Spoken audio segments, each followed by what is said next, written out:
Nicola Sturgeon has pledged to put Scottish independence at the heart of the SNP election campaign.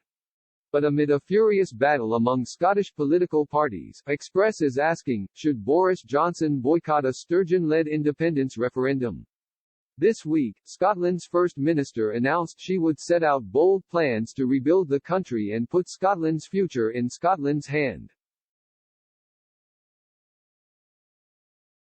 Her comments come as the SNP prepares for the upcoming Holyrood elections. She said, "As we come out of the crisis we will have a new national mission, to rebuild and revitalise Scotland.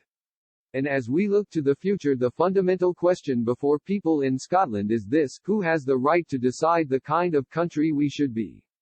Should it be the people who live here, or should it be the likes of Boris Johnson? I believe it is for the people of Scotland to decide." However, Scottish Secretary Alister Jack said they would table a boycott and legal challenge if Ms Sturgeon triggers a rogue independence poll, a move backed by the Scottish Conservatives. Now, Express is asking whether the Prime Minister should boycott an independence referendum led by Ms Sturgeon. The SNP revealed a roadmap to a second independence referendum and set out how they intend to take forward plans on another vote.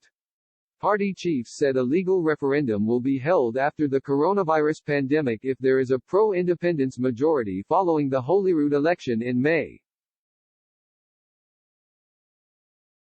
However, Ms Sturgeon has faced ongoing criticism for focusing on a second independence vote rather than the coronavirus pandemic.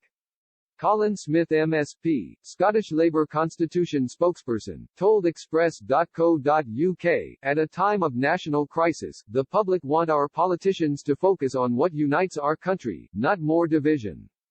At this election, Scottish Labour and our leader Anas Sarwar will set out a vision for Scotland that makes the case for a COVID recovery parliament instead of more division. Rather than accepting that the argument is lost, speculating on distant hypotheticals and fueling division, Alister Jack should do the same." In the 2014 referendum, the Scottish public voted to remain part of the UK, but Ms Sturgeon has continued to call for another vote following Britain's departure from the EU.